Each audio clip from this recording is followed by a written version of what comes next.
നമ്മുടെയൊക്കെ പ്രിയപ്പെട്ട കോൺഗ്രസ് നേതാവ് വി.ടി. ബൽറാമാണ് ഇന്ന് ലീഡേഴ്സ് മോർണിംഗിൽ ഹലോ മലയാളത്തിലേക്ക് എത്തിയിരിക്കുന്നത്. നമുക്ക് അദ്ദേഹത്തെ സ്വാഗതം ചെയ്യാം. നമസ്കാരം ശ്രീ വി.ടി. Balram, good morning. സ്വാഗതം ഹലോ മലയാളത്തിലേക്ക്.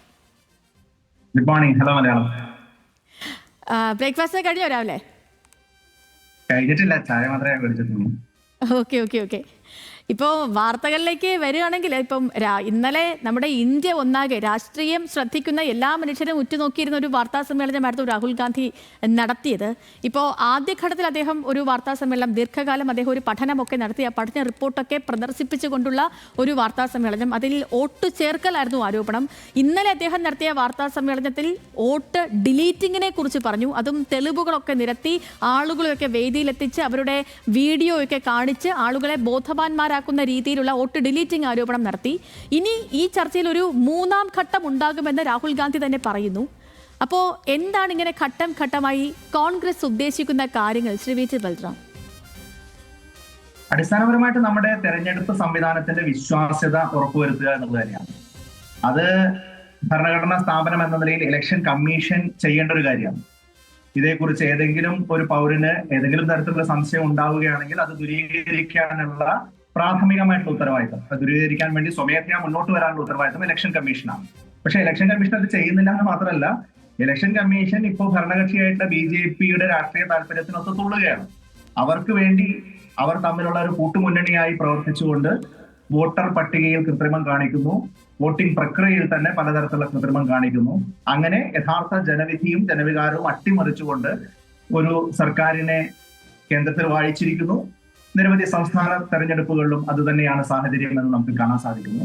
അപ്പോ ഒരു ജനാധിപത്യം എന്ന നിലയിലുള്ള നമ്മുടെ അടിത്തറ തന്നെ മാന്തുന്ന തരത്തിൽ, നമ്മുടെ നിലനിൽപ്പിനെ തന്നെ ചോദ്യം ചെയ്യുന്ന തരത്തിലുള്ള ഒരു വിഷയമായിട്ട് ഇത് മാറുന്നു എന്നുള്ളത് കൊണ്ടാണ് ഇതേക്കുറിച്ച് ഗഹനമായിട്ടുള്ള പഠനം നടത്തി ലഭ്യമായിട്ടുള്ള തെളിവുകൾ പൊതുസമൂഹത്തിന് മുമ്പിൽ വെക്കാൻ വേണ്ടി കോൺഗ്രസ് പാർട്ടിയും ശ്രീ രാഹുൽ ഗാന്ധിയും കടന്നു വരുന്നത്. അദ്ദേഹത്തിന്റെ പത്രസമ്മേളനത്തെ കുറിച്ച് നിങ്ങൾ പറഞ്ഞു. നേരത്തെ നടന്ന പത്രസമ്മേളനവും ഇന്നലെ നടന്ന പത്രസമ്മേളനവും എങ്ങനെയാണ് ഇന്നത്തെ കാലത്ത് ഒരു രാഷ്ട്രീയ നേതാവ് ഏതെങ്കിലും ഒരു പർട്ടിക്കുലർ വിഷയത്തെ ഉയർത്തിപ്പിടിച്ചുകൊണ്ട് കൃത്യമായിട്ടുള്ള ഒരു ഇടപെടൽ നടത്തേണ്ടത് എന്നുള്ളതിനെ കുറിച്ച്, എങ്ങനെയാണ് ഒരു നല്ല പത്രസമ്മേളനം നടത്തേണ്ടത് എന്നതിനെ കുറിച്ച് ഏറ്റവും മികച്ചൊരു മാതൃകയാണ് അദ്ദേഹം മുന്നോട്ട് വെച്ചത്.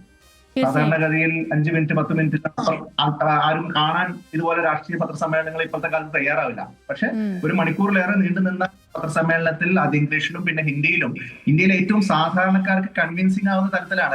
അതാണ് ഇതിൽ ഏറ്റവും പ്രധാനം ശ്രീ വി.ടി. ബൽറാം. എല്ലാ മനുഷ്യർക്കും മനസ്സിലാകുന്ന രീതിയിൽ നടക്കുന്ന കാര്യങ്ങൾ എന്തൊക്കെയാണെന്നും താൻ പഠിച്ച കാര്യങ്ങൾ, കണ്ടെത്തിയ കാര്യങ്ങൾ എന്തൊക്കെയാണെന്നും വളരെ സിമ്പിളായി ലളിതമായി കൂടി ആളുകളിലേക്ക് എത്തിക്കാൻ രാഹുൽ ഗാന്ധിക്ക് കഴിഞ്ഞു എന്നുള്ളതാണ് ഇതിൽ എടുത്തു പറയേണ്ടത്.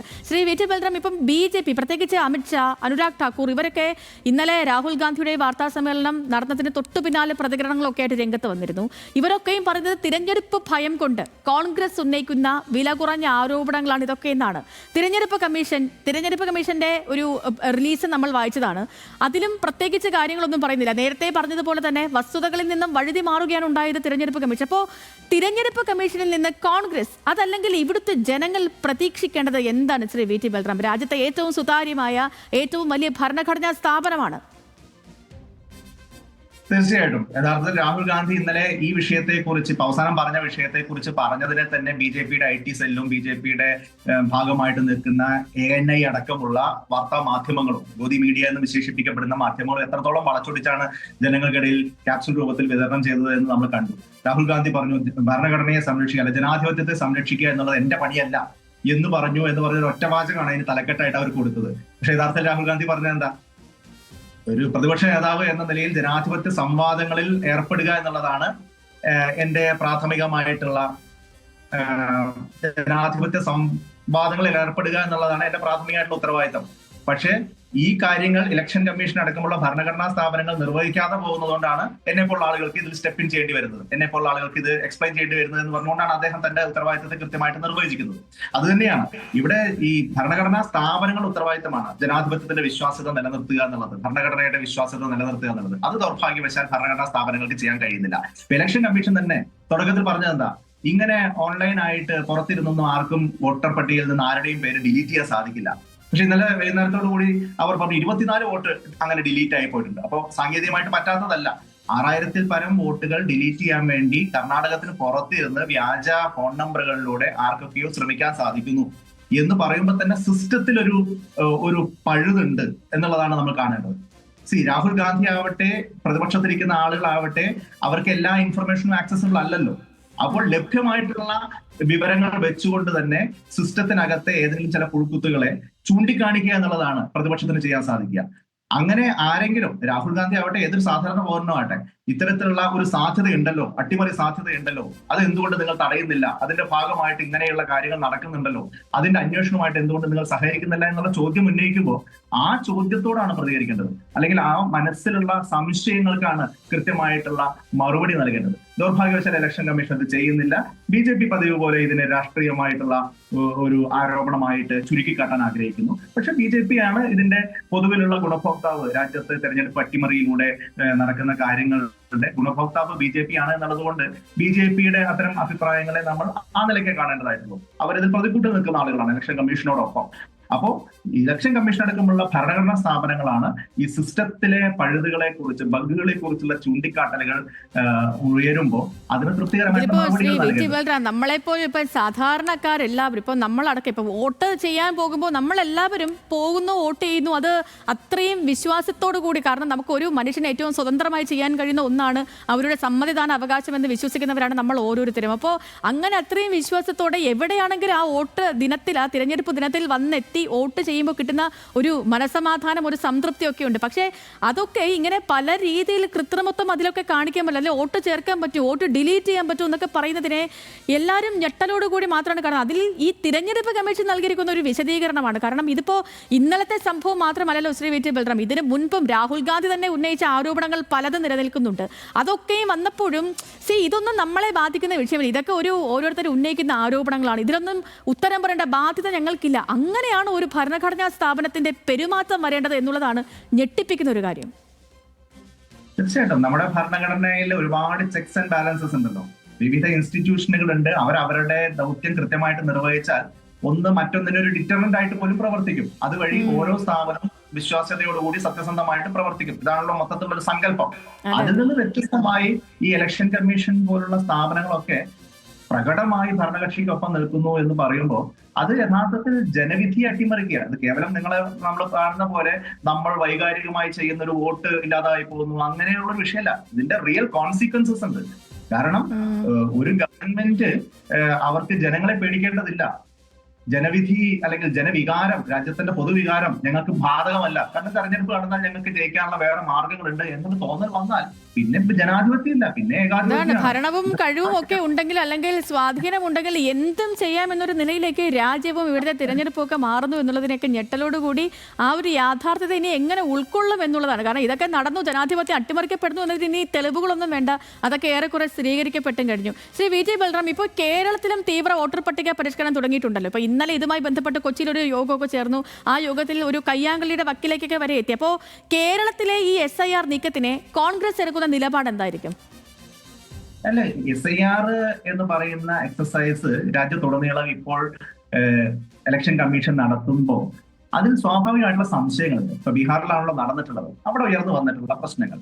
ഇവിടെയും SIR വേണ്ടി നിശ്ചയിക്കപ്പെട്ടിരിക്കുന്ന സമയം ഏതാ? ആ സമയം എന്ന് പറയുന്നത് ഇവിടെ പഞ്ചായത്ത് ഇലക്ഷൻ നടക്കുന്ന സമയമാണ്. നമ്മുടെ രാഷ്ട്രീയ പാർട്ടികളും മുഴുവൻ പൊതുപ്രവർത്തകരും അതിന്റെ പിന്നാലെ നടക്കുമ്പോൾ ആ സമയത്താണ് ഇവിടെ SIR നടത്താൻ വേണ്ടി ഇപ്പൊ ഷെഡ്യൂൾ ചെയ്യപ്പെട്ടിരിക്കുന്നത്. അപ്പൊ തന്നെ ഇതിൽ ജനാധിപത്യപരമായിട്ടുള്ള എത്ര പങ്കാളിത്തം ഉണ്ടാവും, രാഷ്ട്രീയ പാർട്ടികളുടെ ജാഗ്രതയോടുകൂടിയുള്ള ഇടപെടൽ എത്രത്തോളം സാധ്യമാവും എന്ന കാര്യത്തെക്കുറിച്ച് സംശയമാണ്. അവിടെയാണ് സംശയങ്ങൾ ഉയരുന്നത്. ഇപ്പൊ 2002 ശേഷം ഏതാണ്ട് 60 ലക്ഷത്തോളം പുതിയ വോട്ടർമാർ എൻറോൾ ചെയ്യപ്പെട്ടിട്ടുണ്ട്.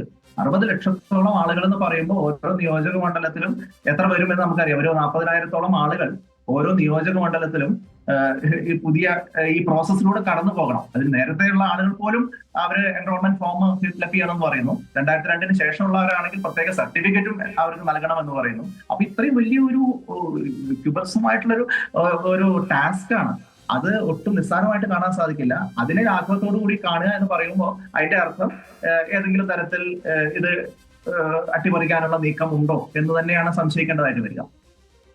ഓക്കെ, ശ്രീ വിജയ് ബൽറാം, മറ്റ് വാർത്തകളിലേക്ക് വന്നാൽ ഇപ്പോൾ നിയമസഭ നടക്കുകയാണ്. സഭയിൽ ഇപ്പം മുൻപെങ്കും ഇല്ലാത്ത രീതിയിൽ ഇപ്പം 4 ദിവസമേ ആയുള്ള സഭ തുടങ്ങിയിട്ട് എങ്കിലും 3 അടിയന്തര പ്രമേയങ്ങൾ ചർച്ചയ്ക്കെടുത്തു. ആ 3 ജനങ്ങളുമായിട്ട് വളരെയധികം റിലേറ്റ് ചെയ്ത് നിൽക്കുന്നതാണ്. ഇപ്പം ആദ്യത്തെ ഈ പോലീസിന്റെ 3-ാം മുറിയുമായിട്ട് ബന്ധപ്പെട്ടുള്ളതാണെങ്കിലും, രണ്ടാമത്തെ ദിവസത്തെ അമീബിക് മസ്തിഷ്ക ജ്വരമാണെങ്കിലും, ഇന്നലത്തെ വിലക്കയറ്റമാണെങ്കിലും പൊതുജനങ്ങളെ ഡയറക്റ്റ് ബാധിക്കുന്ന വിഷയങ്ങളൊക്കെയാണ് സഭയിൽ ചർച്ചയ്ക്ക് വന്നത്.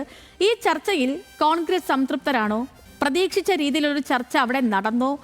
പ്രതിപക്ഷത്തിന്റെ ചോദ്യങ്ങൾക്കൊക്കെയും ഉത്തരങ്ങളായോ ശ്രീ വിജയ് ബൽറാം? ഒരിക്കലും ഇല്ല എന്ന് തന്നെയാണല്ലോ നമുക്ക് കാണാൻ സാധ്യത. പോലീസ് അതിക്രമങ്ങളെ കുറിച്ച് മുഖ്യമന്ത്രിയും സർക്കാരും പറയുന്നത് എന്താ?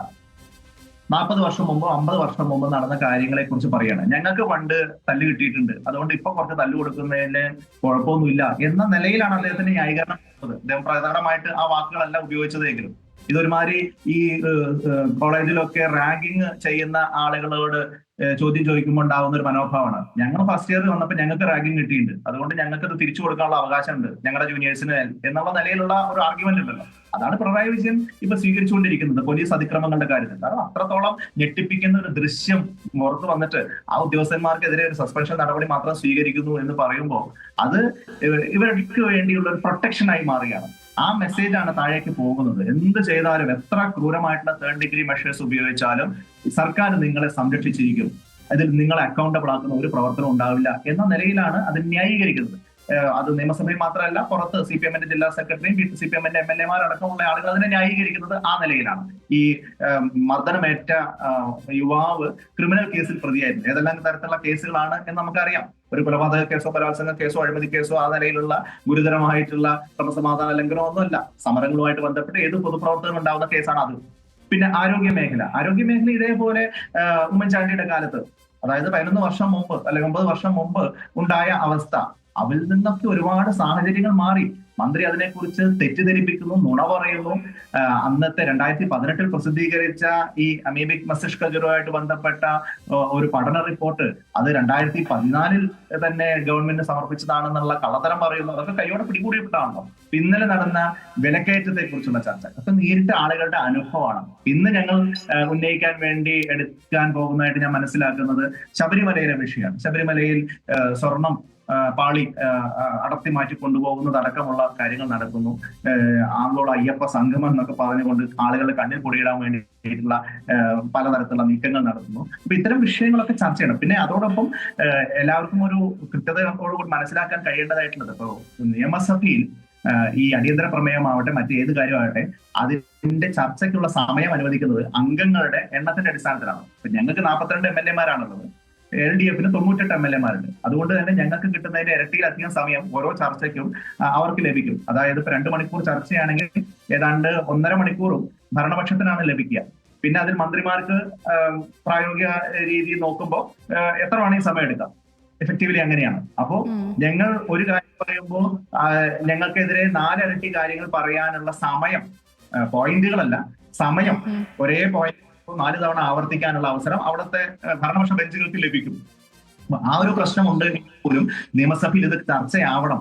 ജനങ്ങൾ ഞങ്ങളുടെ വെർഷൻ അറിയണം. കാരണം ഞങ്ങൾ പറയുന്നത് ജനങ്ങളെ ബാധിക്കുന്ന പ്രശ്നമാണ് എന്നുള്ള ഒരു ബോധ്യത്തിന്റെ അടിസ്ഥാനത്തിലാണ് ഓരോ ദിവസവും പ്രധാനപ്പെട്ട വിഷയങ്ങൾ അടിയന്തര പ്രമേയമായി തന്നെ നിയമസഭയിൽ ചർച്ചയിൽ കൊണ്ടുവരാൻ വേണ്ടി പ്രതിപക്ഷം തീരുമാനിക്കുന്നത്. ആ അർത്ഥത്തിൽ അത് വിജയകരമായിട്ടുള്ള സ്ട്രാറ്റജി തന്നെയാണ്. അറ്റ്ലീസ്റ്റ് ഇതിനെക്കുറിച്ച് ചർച്ചയുണ്ടാവുകയും ഓരോ ദിവസം മാധ്യമങ്ങൾ ഇതുമായി ബന്ധപ്പെട്ട വാർത്തകൾ പുറത്തുവിട്ടിരുമ്പോൾ ജനങ്ങൾ അത് അവിടെ നടക്കുന്ന ചർച്ചകളുടെ അടിസ്ഥാനത്തിൽ മാത്രമല്ല വിലയിരുത്തുന്നത്, ജനങ്ങൾ വിലയിരുത്തുന്ന അവരുടെ അനുഭവത്തിന്റെ അടിസ്ഥാനത്തിൽ. കാരണം കഴിഞ്ഞ സമയങ്ങളിലൊക്കെ നമ്മളിപ്പം എന്തെങ്കിലുമൊക്കെ വലിയ സംഭവങ്ങളൊക്കെ സഭയിൽ കൊണ്ടുവന്ന് സംസാരിച്ച് തുടങ്ങുമ്പോൾ തന്നെ അത് പിന്നെ ഒരു വലിയ ബഹളത്തിലേക്കും കൂട്ടടിയിലൊക്കെ പോയി സഭ തുടങ്ങി ഒരു 2 3 അല്ലെങ്കിൽ 10 മിനിറ്റൊക്കെ കഴിയുമ്പോഴത്തേനും സഭ അങ്ങ് പിരിയുന്ന ഒരു ഘട്ടമൊക്കെ ആയിരുന്നു. പക്ഷെ അതിൽ നിന്നൊക്കെ മാറി ഇപ്പോൾ സഭ വളരെ പോസിറ്റീവായിട്ട് കാര്യങ്ങളൊക്കെ സംസാരിക്കുന്നു. ജനങ്ങൾക്ക് നേരിട്ട് അവരെ എഫക്ട് ചെയ്യുന്ന വിഷയങ്ങൾ പ്രതിപക്ഷം കൊണ്ടുവരുന്നു, അത് സംസാരിക്കുന്നു എന്നൊക്കെ പറയുന്നത് ഈ എല്ലാവരെയും സംബന്ധിച്ച് നല്ല കാര്യം തന്നെയാണ്. ഒരു കാര്യം കൂടി ചോദിച്ച് അവസാനിപ്പിക്കാൻ ശ്രീ വിജയ് ബൽറാം, ഇപ്പം ഈ ആഭ്യന്തര വകുപ്പുമായി ബന്ധപ്പെട്ടുള്ള വിഷയം അത് സഭയിലേക്ക് എത്തിയപ്പോൾ അതിനുശേഷം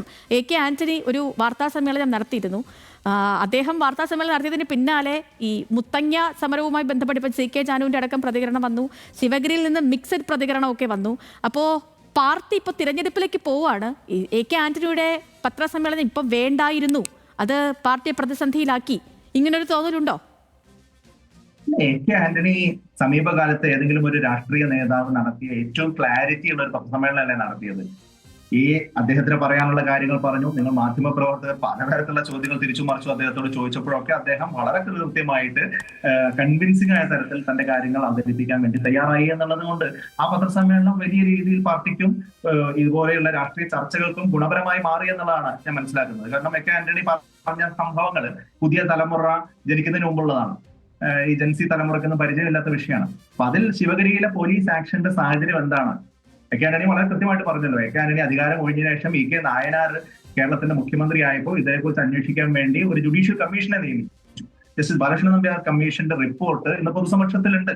അത് വീണ്ടും ഒരിക്കൽ കൂടി പുറത്തു വിടണമെന്നും വീണ്ടും അതിനെക്കുറിച്ച് ഒരു ചർച്ച ഉണ്ടാവണമെന്നും ശ്രീ A.K. ആന്റണി പറയുമ്പോൾ അങ്ങേയറ്റത്തിൽ കൺവിക്ഷന്റെ അടിസ്ഥാനത്തിലാണ്. കാരണം ആ അന്വേഷണ റിപ്പോർട്ട് ജുഡീഷ്യൽ അന്വേഷണ കമ്മീഷൻ വളരെ കൃത്യമായി കണ്ടെത്തിയിട്ടുണ്ട്. പോലീസ് ആക്ഷൻ എന്ന് പറയുന്നത് എക്സസ് ആയിരുന്നില്ല. അവിടെ രണ്ടു വിഭാഗം ആളുകൾ തമ്മിൽ ഇതുണ്ടായിരുന്നു, അഭിപ്രായ വ്യത്യാസം ഉണ്ടായിരുന്നു. തെരഞ്ഞെടുപ്പ് നടന്നു. തെരഞ്ഞെടുപ്പിൽ വിജയിച്ച ആളുകൾക്ക് അധികാരം കൈമാറി കിട്ടിയില്ല. അതുമായി ബന്ധപ്പെട്ട് കോടതി വിധി ഉണ്ടായി. തെരഞ്ഞെടുപ്പ് ആ കോടതി വിധി നടപ്പാക്കുന്നതിന് വേണ്ടിയാണ് ഗവൺമെന്റിന് സ്റ്റെപ്പ് ഇൻ ചെയ്യേണ്ടി വന്നത്. അപ്പോൾ തന്നെ ആദ്യത്തെ തവണ ചർച്ച നടത്തി, രണ്ടാമത്തെ തവണ ചർച്ച നടത്തി, മൂന്നാമത്തെ തവണ ചർച്ച നടത്തിയിട്ടും ഒരു പരിഹാരമാവാത്ത ഘട്ടത്തിലാണ് കോടതി വിധി നടപ്പാക്കിയേ തീരൂ എന്ന് പറഞ്ഞൊരു ഘട്ടത്തിൽ പോലീസ് ആക്ഷൻ അവിടെ വേണ്ടി വന്നത്. അപ്പോ അത്തരം കാര്യങ്ങളെ കുറിച്ചൊക്കെ ഇന്ന് ചില സിനിമകൾ ഇറങ്ങുമ്പോ അല്ലെങ്കിൽ മറ്റു തരത്തിലുള്ള നെറേറ്റീവുകൾ പുറത്തു വരുമ്പോ ഇതിന്റെ സത്യാവസ്ഥ ആളുകൾക്ക് മനസ്സിലാവാതെ പോകും എന്നുള്ളതാണ് പ്രശ്നം. അപ്പൊ അതുകൊണ്ട് അതിനെക്കുറിച്ച് സമഗ്രമായിട്ടുള്ള ഒരു ചർച്ച വീണ്ടും ഉണ്ടാവുക എന്ന് പറയുന്നത് ഗുണപരമായിട്ടാണ് നമ്മൾ കാണുന്നത്. ആ സംഭവം ദൗർഭാഗ്യകരമായി പോയി എന്ന് ശ്രീ ആന്റണി പറയുമ്പോൾ അത്തരത്തിലുള്ള ഒരു ആക്ഷൻ അവിടെ വേണോ ഇല്ലയോ എന്നുള്ളത് അതിനെക്കുറിച്ച് പഠനങ്ങൾ നടന്നിട്ടുണ്ട്. അതായത് അവിടെ ഈ സമരക്കാര് ഒരു ആദിവാസി വിഭാഗത്തിൽ തന്നെ പെട്ട ഒരു പോലീസുകാരനെ വരിഞ്ഞ് മുറുക്കി മരത്തിനെ കെട്ടിയിട്ട് തല്ലിയും കുത്തിയും ഒക്കെ അതിക്രൂരമായി കൊലപ്പെടുത്തിയതിന് ശേഷമാണ് പോലീസ് ഒരു ആക്ഷനിലേക്ക് പോകേണ്ടതായിട്ട് വന്നത്. അത്രത്തോളം അത് ഒരു സാധാരണഗതിയിലുള്ള ഒരു സമരം ആയിരുന്നില്ല. ഇന്ന് നമ്മൾ തിരിഞ്ഞു നോക്കാൻ വേണ്ടിയിരുന്നോ എന്ന് നമുക്ക് ചിന്തിക്കാൻ കഴിയുമെങ്കിലും ഒരു പോലീസ് ആക്ഷൻ എടുക്കുമ്പോൾ പലപ്പോഴും ആ സമയത്തെ സാഹചര്യമാണല്ലോ പരിഗണിക്കുക. അവിടെ ഒരു അടിച്ചമർത്തൽ മനോഭാവത്തോടു കൂടിയുള്ള ഒന്നായിരുന്നില്ല, മറിച്ച് ഒരു സ്വാഭാവികമായ ക്രമസമാധാന പാലനം എന്ന് പറയുന്ന ഭരണഘടനാപരമായിട്ട് ഉത്തരവാദിത്തത്തിന്റെ ഭാഗമായിരുന്നു എന്നുള്ളത് തന്നെയാണ് നമുക്ക് കാണാൻ സാധിക്കുക. അപ്പൊ അതിനെക്കുറിച്ചൊക്കെ സ്വതന്ത്രമായിട്ടുള്ള ചർച്ചകൾ ഉണ്ടാവണം എന്നുള്ളതാണ് ശ്രീ A.K. ആന്റണി ആഗ്രഹിക്കുന്നത്. അത്തരത്തിൽ ചർച്ചകൾ ഉണ്ടാകുമ്പോൾ അദ്ദേഹത്തെയും എക്സോണറേറ്റ് ചെയ്യുമെന്ന് തന്നെയാണ് നമുക്ക് കാണാൻ സാധിക്കുന്നത്. ഓക്കെ, വ്യക്തമാണ് ശ്രീ വി.ടി. ബൽറാം. അപ്പോൾ ഒത്തിരി സന്തോഷം ഞങ്ങൾക്കൊപ്പം ചേർന്ന് വരാൻ. നല്ലൊരു ദിവസം കൂടി ആശംസിക്കുകയാണ് ഞങ്ങൾക്ക്. Thank you.